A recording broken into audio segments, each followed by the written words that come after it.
Rebecca Chen had been a nurse for 12 years, and today was testing every ounce of patience she had left. The emergency room at Memorial Hospital looked like a war zone. Every chair in the waiting area was taken. People were standing against the walls, and a baby somewhere in the crowd wouldn't stop crying. The fluorescent lights hummed overhead, mixing with the constant beeping of monitors and the shuffling of feet. It was only 2 in the afternoon, but Rebecca felt like she'd already worked a double shift.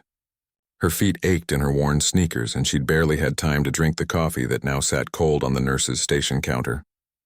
She'd dealt with 3 genuine emergencies, 2 panic attacks, and more angry family members than she could count. Everyone thought their situation was the most urgent. Everyone thought they should be seen first. "Excuse me, nurse." A quiet voice broke through Rebecca's thoughts as she was updating a patient chart. Rebecca looked up to see an elderly woman standing at the desk. She looked to be in her 70s, maybe early 80s, with gray hair pulled back in a simple bun. She wore an old cardigan over a plain floral dress, the kind you might find at a thrift store.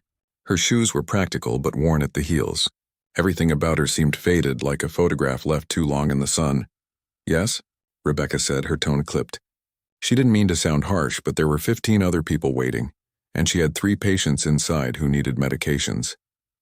"I'm having some chest discomfort," the woman said softly. "It started about an hour ago. It's not terrible, but I thought I should get it checked."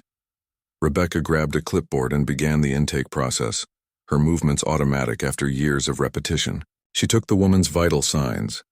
Blood pressure slightly elevated but not alarming, heart rate normal, oxygen saturation good. The woman's hands trembled slightly as Rebecca checked her pulse, but that could just be nerves. Most people were nervous in emergency rooms. "On a scale of 1 to 10, how bad is the pain?" Rebecca asked, wrapping up the blood pressure cuff. "Maybe a 4, the woman said hesitantly. "It's more of a pressure, really. Like someone sitting on my chest." Rebecca had heard variations of this complaint 100 times. Chest pain could be anything from a heart attack to indigestion to anxiety. But the woman's vitals were stable. She was talking normally, not sweating or showing signs of distress. In Rebecca's experienced opinion, this wasn't an emergency. "Have you been under any stress lately?" Rebecca asked, making notes on the chart. The woman paused. "I suppose so. I just started a new job. Lots of changes." Rebecca nodded, her suspicion confirmed. Stress-related chest pain, very common, especially in older adults going through life changes. She glanced at the waiting room again. Every seat was still full. Behind her, she could hear Dr. Martinez calling for a nurse to help with a patient in Trauma Bay 2. A teenager had just been brought in by ambulance. "The wait time right now is about 4 to 5 hours, Rebecca said, looking back at the elderly woman. "Your vital signs are all normal. Honestly, this might not be the best use of your time. Have you considered going to an urgent care clinic? They could see you much faster, and for something like this, they're really better equipped." The woman's face fell slightly. "I just thought with it being chest pain I should come here." "I understand," Rebecca said, and part of her did. But another part, the tired and overwhelmed part, just wanted to move through the line of people waiting. "But the thing is, we have to prioritize based on severity. You're stable right now. We have people who are much more critical. You could be sitting here for half the day, and then you'd still probably just get some tests that a clinic could do." "But what if it's something serious?" the woman asked, her voice still quiet, not demanding. Rebecca had learned over the years that you had to be firm sometimes. If you let every person with minor complaints clog up the ER, the people who really needed help would suffer. It was triage. It was necessary. It was her job to make these judgment calls. If it was something serious, your vitals would show it, Rebecca explained, her voice taking on that professional but final tone she used when she needed to move things along. "Your heart rate is fine, your blood pressure is fine, your oxygen is perfect. Those are the signs we look for. Right now you don't meet the criteria for emergency treatment." The woman opened her mouth as if to say something else, then seemed to think better of it. Rebecca had seen this before too. Older people, especially women, were often so polite, so worried about being a burden. They wouldn't push back even when they should. "I really think you'd be better served at a clinic," Rebecca said again, this time standing up, which was a clear signal that the conversation was over. "There's one about 2 miles from here on Henderson Street. They take walk-ins." The woman looked uncertain, her hand moving to her chest where the pressure must still be bothering her, but she nodded slowly. "All right. If you think that's best." "I do. Rebecca said, already turning toward the next patient's file. Take care now. She watched from the corner of her eye as the elderly woman shuffled toward the exit, moving slowly like each step took effort. For just a second, Rebecca felt a small tug of doubt, but then she heard her name being called from behind the doors, and the moment passed. Dr. Kevin Park, one of the younger residents, had been standing near the medication room and caught the tail end of the interaction. He walked over to Rebecca with a puzzled expression. Was that Mrs. Did you just send that woman away? He asked, keeping his voice low. She was stable, Rebecca said defensively. Normal vitals, vague symptoms. This isn't a clinic. We have actual emergencies to deal with. Kevin looked toward the exit where the woman had disappeared, his brow furrowed. I could swear I've seen her before. She looked really familiar.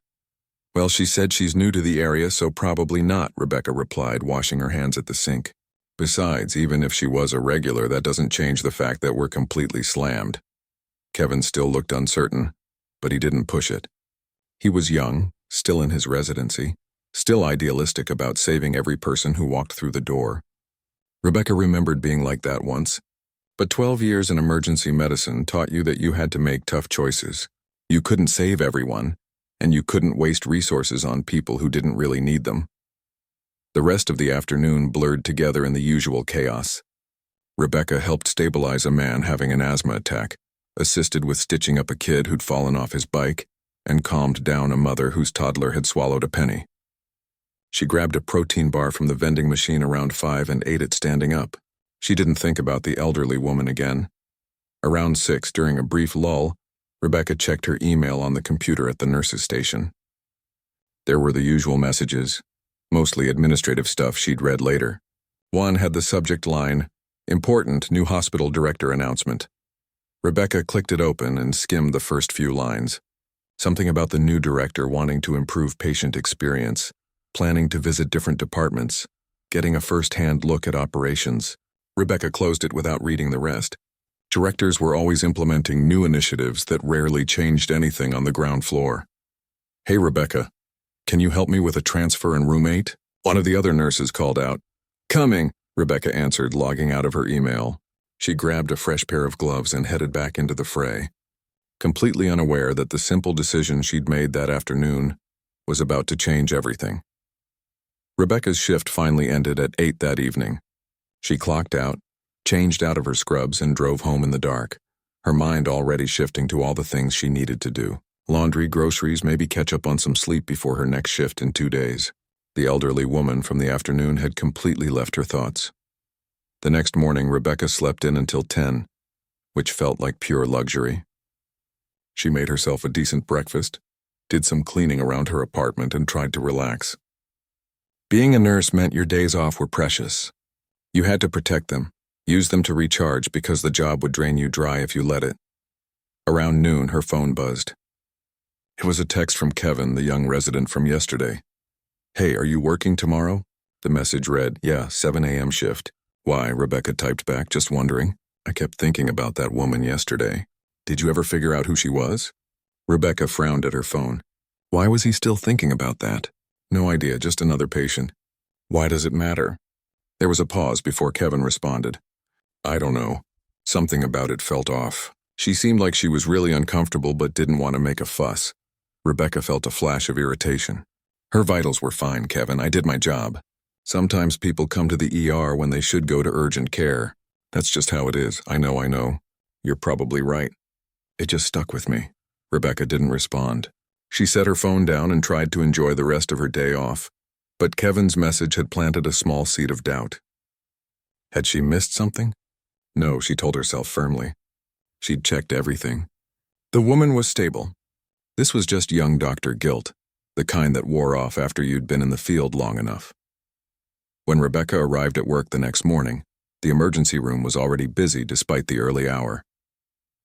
She grabbed her coffee, reviewed the overnight reports, and settled into the familiar rhythm of the job. Around 9, the hospital administrator, Mr. Phillips, came through the ER with someone Rebecca didn't recognize, a younger man in a suit carrying a tablet.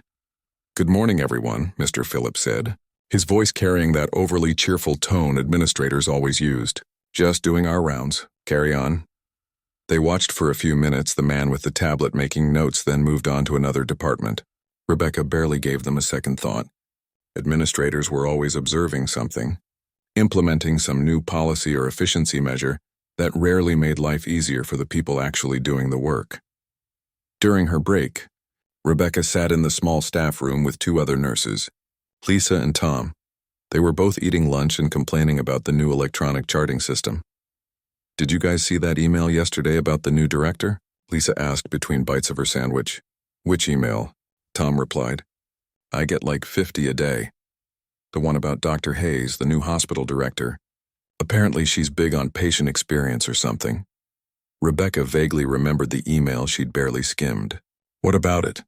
"She's doing some kind of review of how patients are treated across all departments," Lisa explained.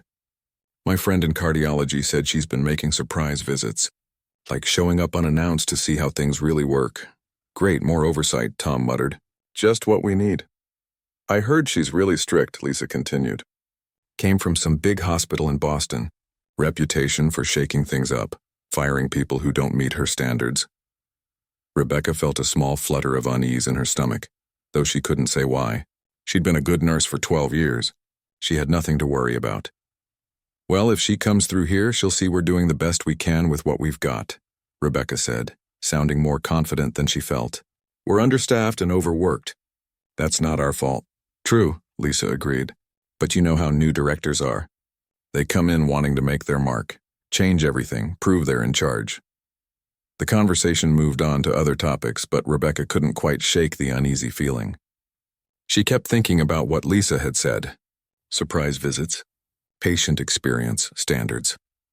That afternoon, Kevin found Rebecca at the nurse's station. He looked troubled. "Can I ask you something?" he said quietly. "Sure, what's up?" "Yesterday, that woman with the chest pain. Did you document the encounter?" Rebecca's defenses went up immediately. "Of course I did. I document everything. Why?" "No reason," Kevin said quickly. I finally remembered where I saw her. I think she was at that hospital board meeting last month. The one where they introduced the new leadership team." Rebecca's heart skipped a beat. "What are you saying?" "I'm not saying anything," Kevin said, but he looked worried. "I'm probably wrong. There were a lot of people at that meeting. I just thought she looked familiar. And then I realized that's where I might have seen her. Kevin, there were probably 200 people at that meeting. You can't possibly remember one random person." "You're right," he said, but he didn't sound convinced. "Forget I said anything." But Rebecca couldn't forget it.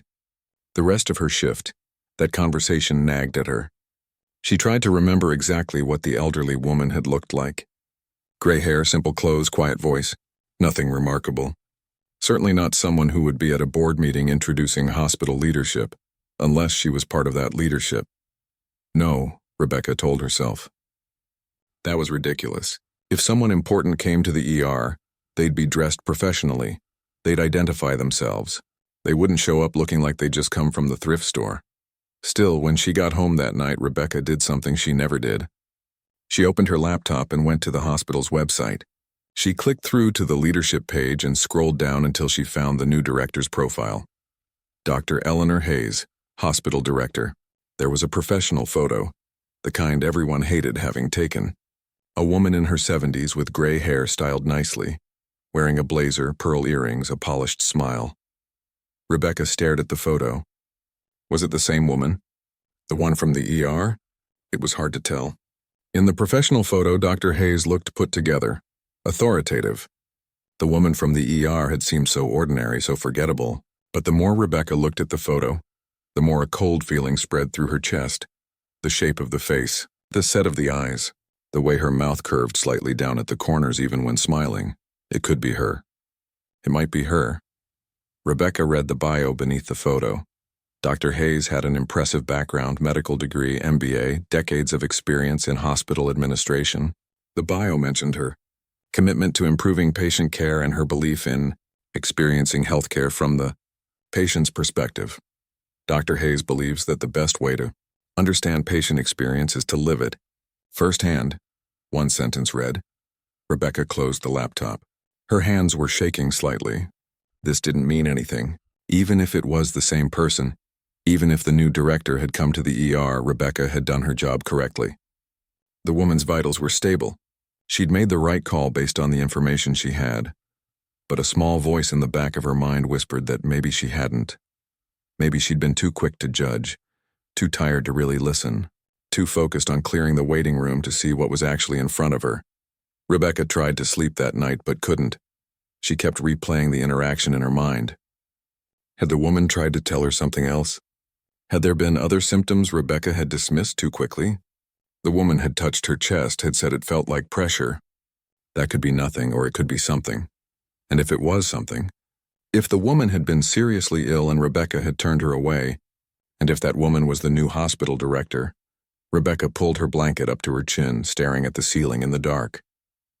She told herself she was overreacting.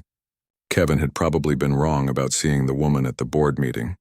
And even if he wasn't, even if by some terrible coincidence it had been Dr. Hayes in the ER, surely she would have identified herself if something was seriously wrong. Surely she would have insisted on being seen. But then Rebecca remembered how quiet the woman had been, how she'd accepted Rebecca's dismissal without much fight, how she'd seemed like someone who didn't want to cause trouble, who trusted that the medical professionals knew best. Rebecca's phone buzzed on her nightstand. A message from work. Emergency staff meeting tomorrow, 8 a.m. before shift. Attendance mandatory. Her stomach dropped. Emergency meetings were never good. They meant something had gone wrong, someone had complained, or changes were being made. Rebecca lay in the darkness, her mind racing with possibilities. None of them good. She finally fell asleep around 3 in the morning, and when she did, she dreamed of an elderly woman in a worn cardigan, sitting alone in a waiting room that never emptied, while Rebecca walked past her again and again, never stopping to help. Rebecca arrived at the hospital at 7:30, a full half hour before the meeting. She'd barely slept, and the coffee she'd grabbed on the way wasn't helping. Her stomach was in knots. Around her, other staff members filtered in, all looking confused and worried. Emergency meetings were never about good news. "Do you know what this is about?" Lisa asked, falling into step beside Rebecca as they walked toward the conference room. "No idea," Rebecca lied. She had ideas, terrible ideas, but she wasn't ready to voice them yet. The conference room was on the 3rd floor, one of the bigger ones usually reserved for hospital board meetings. That alone told Rebecca this was serious. Department meetings happened in small rooms or break areas. This was something bigger. By 8 o'clock, about 20 staff members had gathered, mostly from the emergency department, a few from administration, and some from other departments. Mr. Phillips stood at the front of the room looking uncomfortable, which was unusual for him. He was typically all smiles and corporate positivity. "Let's get started," he said, glancing at his watch. "Thank you all for coming on short notice. We have an important matter to discuss this morning." The door at the back of the room opened and Rebecca's heart stopped. The elderly woman from 3 days ago walked in. But she didn't look like the same person at all. Her gray hair was styled professionally. She wore a navy blue suit with a white blouse, pearl earrings, and low heels.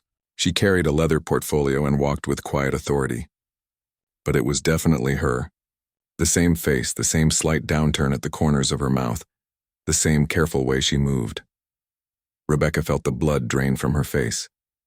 Her worst fear was walking into reality, and it was wearing pearls. "Everyone, this is Dr. Eleanor Hayes, our new hospital director," Mr. Phillips said. "Dr. Hayes has been conducting a comprehensive review of patient care across all departments. She'd like to share some of her findings with you." Dr. Hayes stepped forward and her eyes swept across the room. When they landed on Rebecca, they held there for just a moment. Rebecca wanted to disappear, to sink through the floor, to be anywhere but in that chair. "Thank you all for being here," Dr. Hayes began, her voice calm and measured.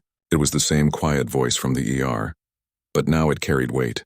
"I want to start by explaining what I've been doing for the past 2 weeks. Since taking this position, I've made it my mission to understand the patient experience at Memorial Hospital from the inside, not from reports or surveys, but from actual experience." She clicked a remote and a slide appeared on the screen behind her. It showed statistics about patient satisfaction scores, wait times, and complaints. "These numbers tell us one story," Dr. Hayes continued. "But they don't tell us everything. They don't tell us how patients feel when they walk through our doors. They don't tell us whether we're treating everyone with equal care and respect. So I decided to find out for myself."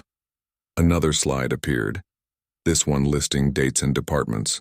Rebecca saw emergency department listed 3 days ago. I visited 5 different departments over 2 weeks, Dr. Hayes said.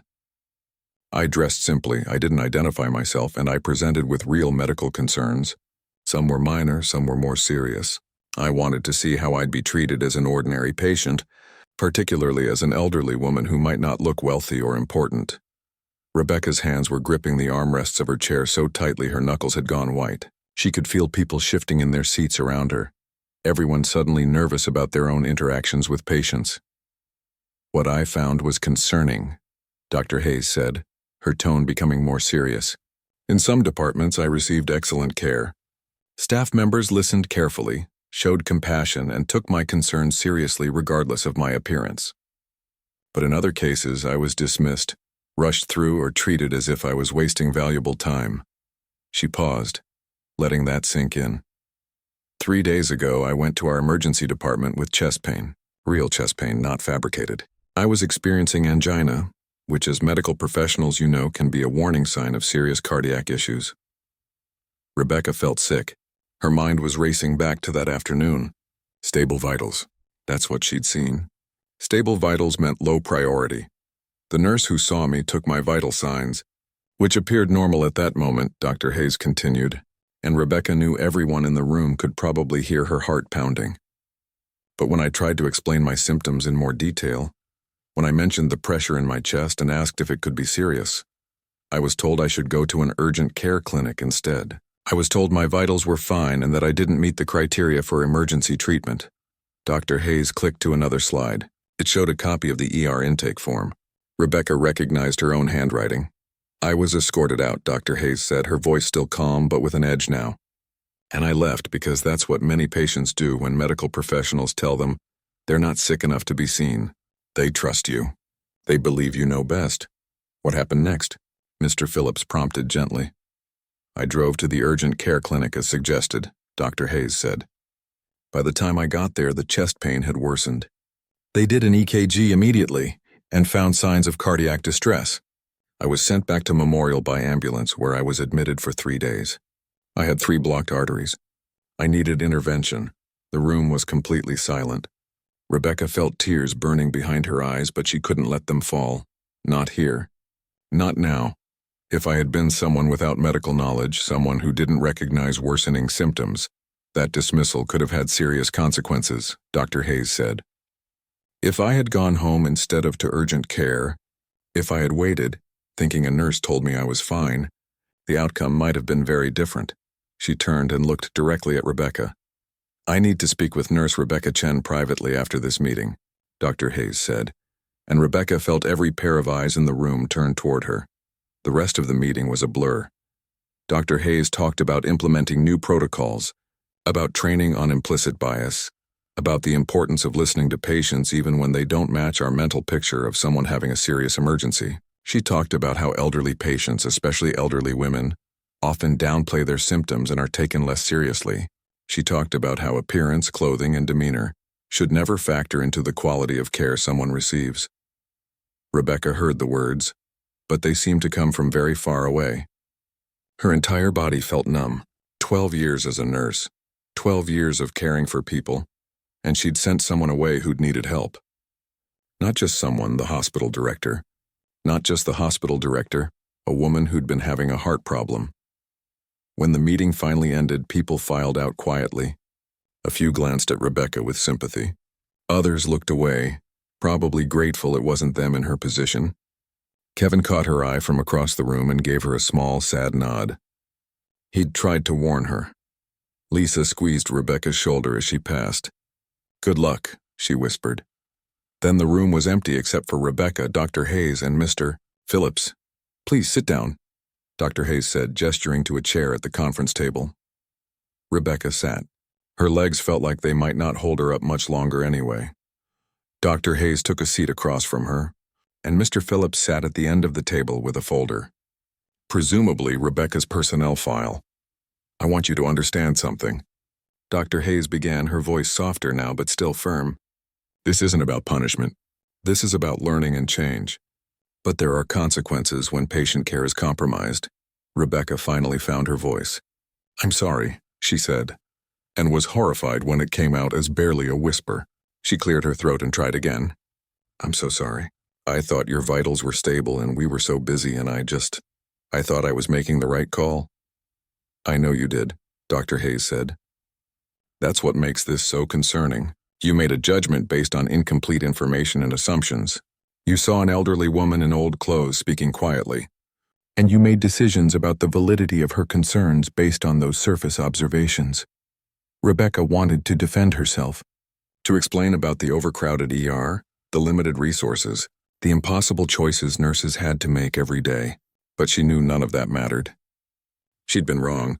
Someone could have died because of her decision. "You're suspended for 2 weeks without pay, effective immediately," Mr. Phillips said, opening the folder. "You'll be required to complete training on patient advocacy, implicit bias in healthcare, and compassionate care protocols. When you return, you'll be on probation for 6 months, 2 weeks without pay." Rebecca felt the financial impact immediately. Her rent, her bills, her student loans. But more than that, she felt the weight of failure.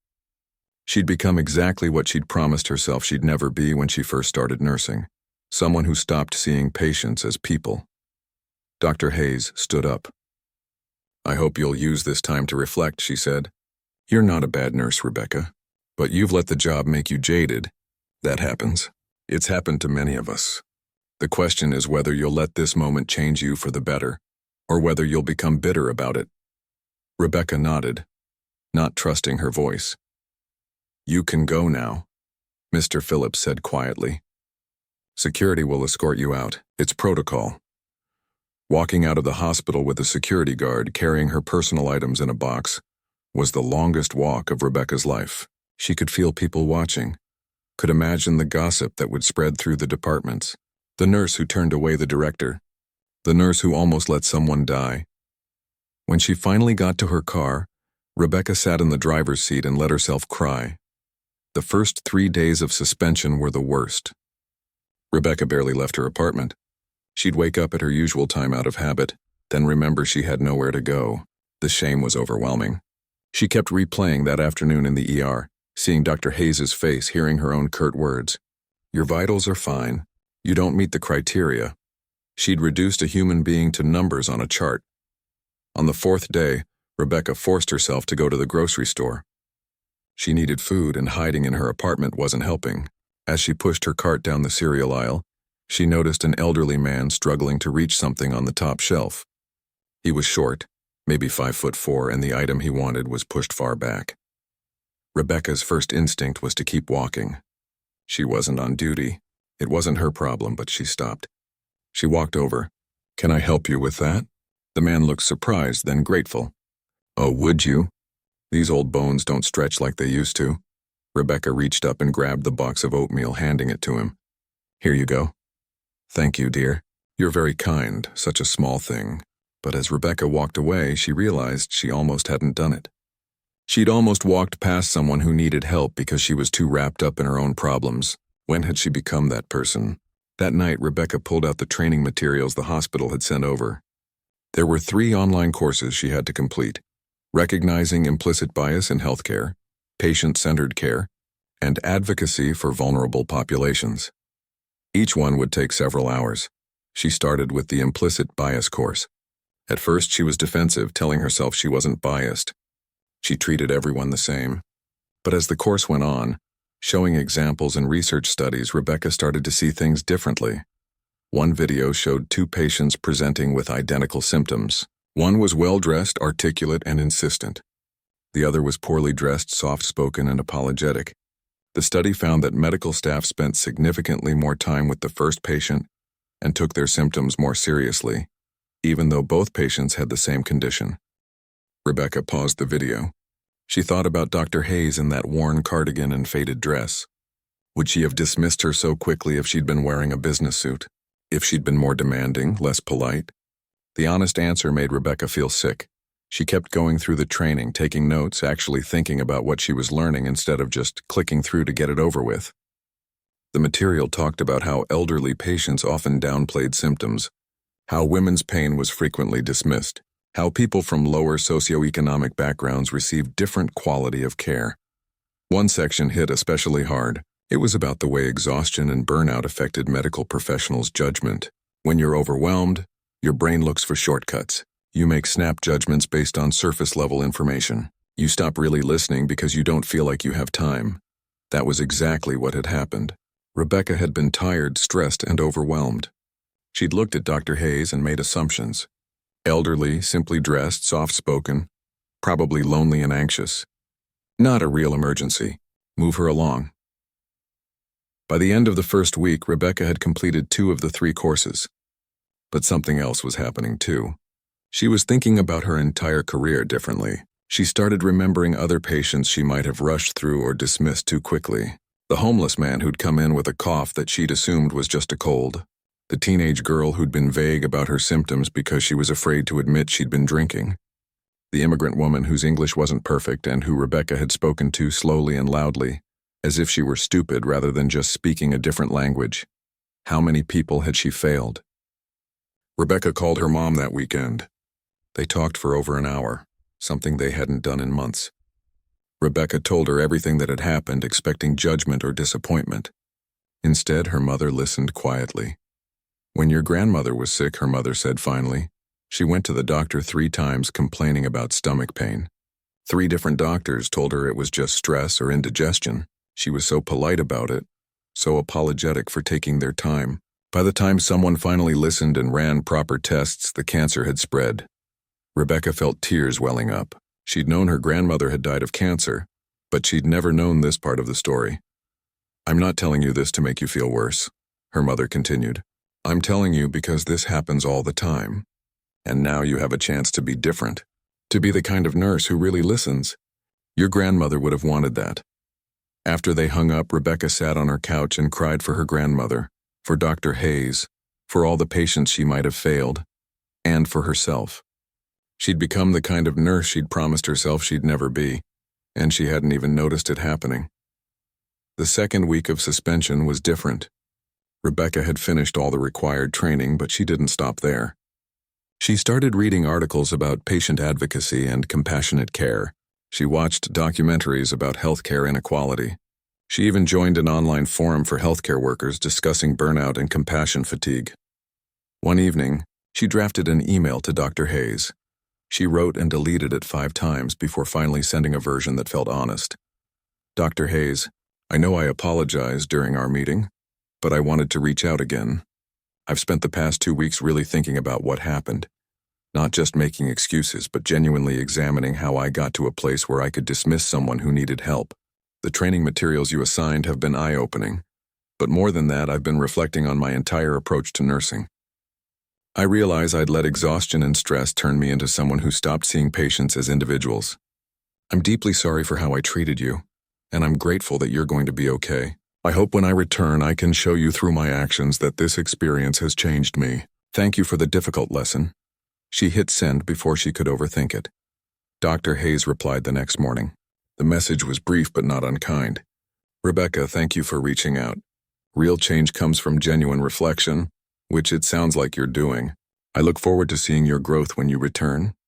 The hospital needs nurses who care, and I believe you do. You just lost sight of it for a while. We'll talk more when you're back. On her last day of suspension, Rebecca did something she'd been putting off. She went to the hospital chapel. Even though she wasn't particularly religious, she just needed a quiet place to sit and think. The chapel was empty except for a woman in her 60s sitting in the front row. Rebecca sat down a few rows back. After a few minutes, the woman turned around. Are you all right, dear? She asked. You look troubled. Rebecca almost said she was fine, the automatic response. But instead she was honest. I made a mistake at work. A bad one. I'm trying to figure out how to be better. The woman nodded knowingly. I'm a retired teacher. 30 years in the classroom. I made plenty of mistakes. Had students I failed, parents I dismissed. It ate at me for years. How did you move past it? I didn't, not entirely. But I used those mistakes to become better. Every time I felt myself getting impatient or judgmental, I'd remember the times I got it wrong. It kept me humble, she smiled. The fact that you're here, that you're thinking about this, means you're on the right path. After the woman left, Rebecca sat alone in the quiet chapel. She thought about the nurse she'd been when she first started 12 years ago. Young, idealistic, seeing every patient as someone's mother or father, someone's child. Somewhere along the way, she'd lost that, but maybe she could find it again. That night, Rebecca prepared for her return to work. She ironed her scrubs carefully, packed her lunch, set 3 alarms, but she also did something new. She wrote herself a note on a sticky pad and put it in her pocket. Every patient is someone's grandmother. She would read it whenever she felt herself getting impatient or dismissive. She would remember Dr. Hayes in that worn cardigan. She would remember her own grandmother, polite and apologetic even as cancer grew inside her. The 2 weeks had felt endless, but they'd also been necessary. Rebecca had been broken down and was slowly rebuilding herself into someone better, someone who deserved to be called a nurse. Tomorrow she'd go back to the hospital. She'd face her colleagues. She'd work under probation, knowing people were watching to see if she'd really changed. But tonight, sitting in her apartment with her uniform laid out and her alarm set, Rebecca felt something she hadn't felt in a long time. She felt ready to be the nurse she'd once promised herself she'd be. Not perfect, never perfect, but present, listening, seeing patients as people, not numbers on a chart or problems to be managed. She thought about Dr. Hayes, recovering somewhere, hopefully healthy now. About all the patients waiting in ERs across the country, hoping someone would take their pain seriously. About the elderly man at the grocery store who just needed someone to reach the top shelf. Small acts of care mattered. Every interaction mattered. She knew that now, not just in theory but in the deepest part of herself.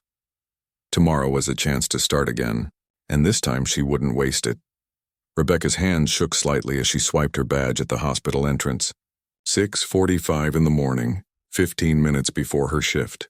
She'd arrived early on purpose, wanting to settle in before facing everyone. The automatic doors slid open, and she walked through them feeling like it was her first day all over again. The emergency department looked exactly the same.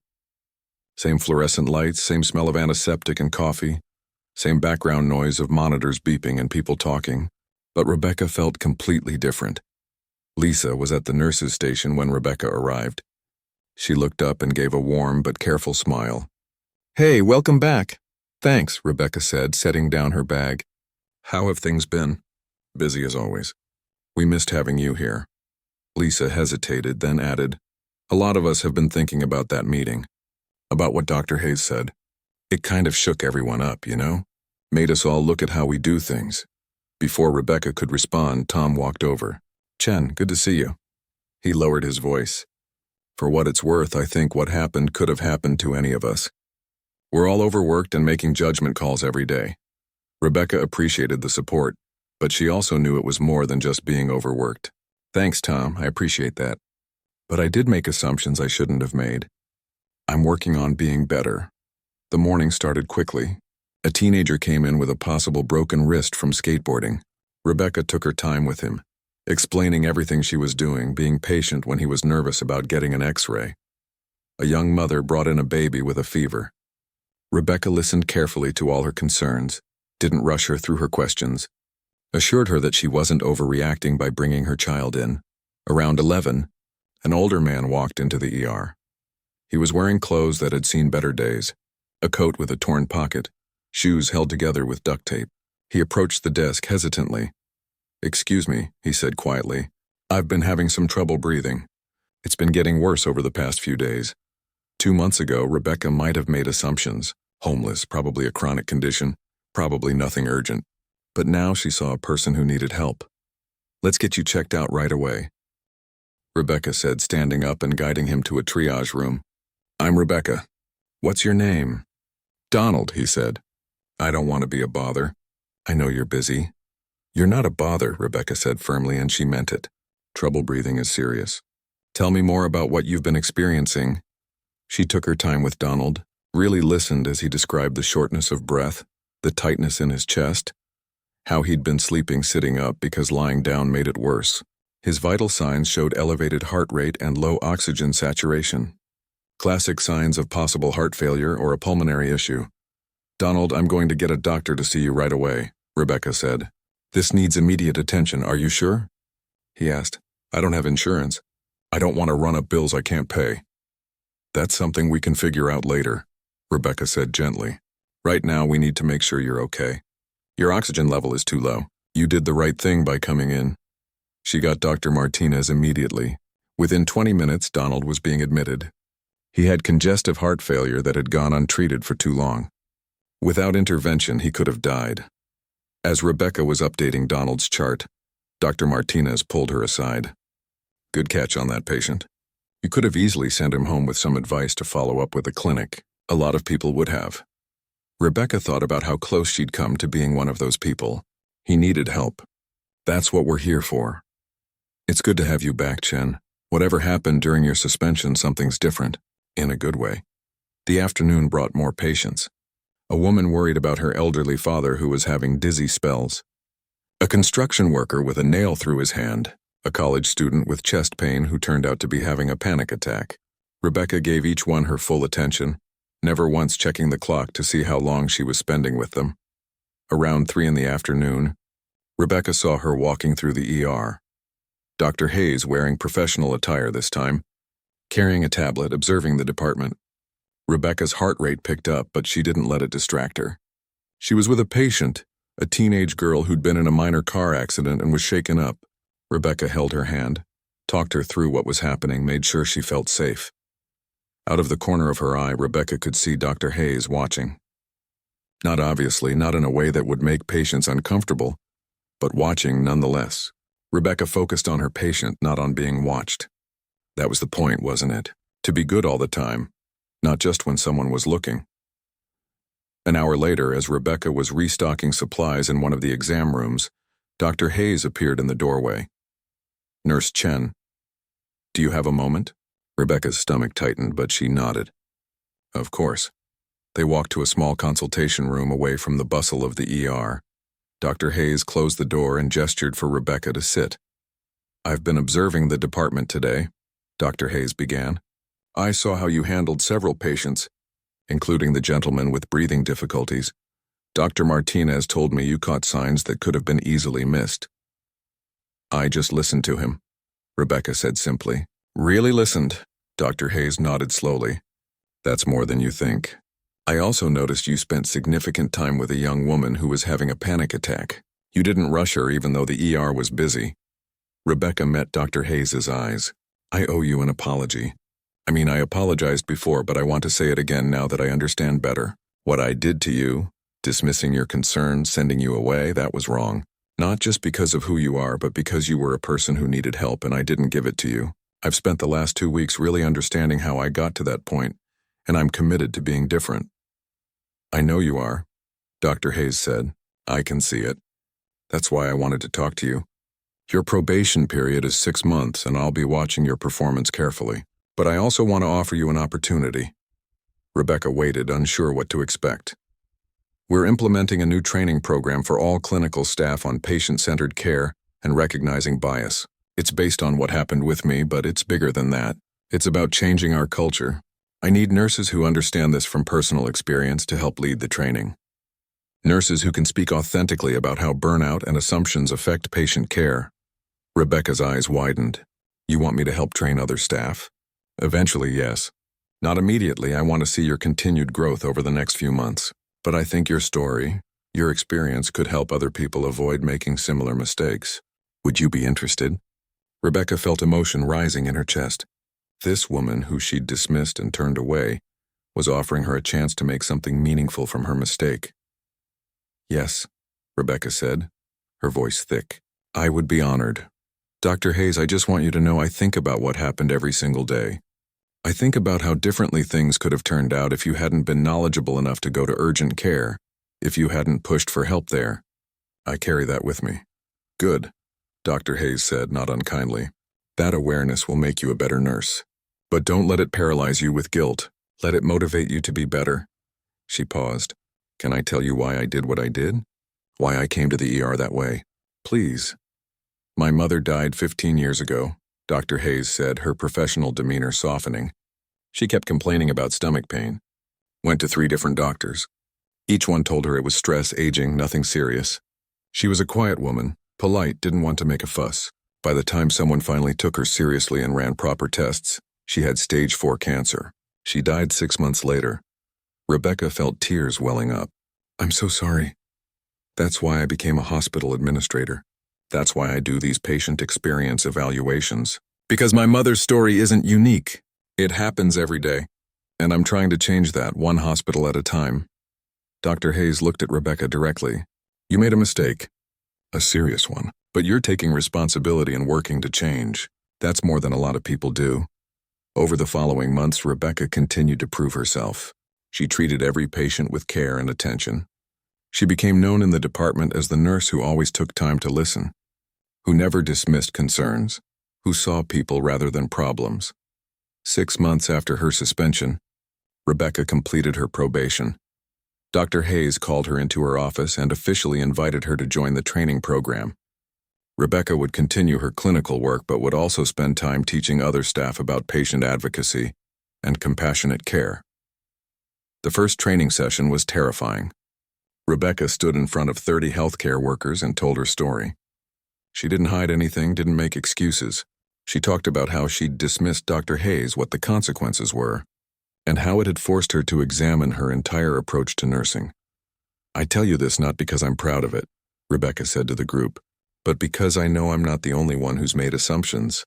I know I'm not the only one who's let exhaustion and stress affect my judgment. We're all human. We all make mistakes. But we have to be willing to recognize them and do better.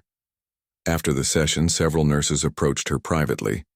One admitted she'd almost sent away a patient the previous week, but had stopped and really listened instead. Another thanked her for being honest about burnout and compassion fatigue. A year after the incident, Rebecca was leading regular training sessions and had become a mentor for new nurses. She always carried that sticky note in her pocket. Every patient is someone's grandmother. She read it less often now, not because she'd forgotten the lesson, but because it had become part of who she was. One afternoon, Rebecca saw Dr. Hayes in the hallway. They'd developed a professional relationship built on mutual respect. Dr. Hayes nodded approvingly. How did the training session go this morning? She asked. Good, really good. One of the new nurses told me it changed how she thinks about patient interactions. That's exactly what we're aiming for. Dr. Hayes smiled. You've come a long way, Rebecca. I had a good teacher, Rebecca replied, even if the lesson was painful. As Dr. Hayes walked away, Rebecca returned to the ER. It was crowded as always. People waiting, some anxious, some in pain, all needing help. Rebecca took a breath, touched the note in her pocket, and walked forward. An elderly woman sat in the corner, waiting quietly. Rebecca approached her first. Hello? Rebecca said warmly. I'm Rebecca. Tell me what's bringing you in today. The woman looked up, surprised and grateful to be seen. And Rebecca listened, really listened to every word.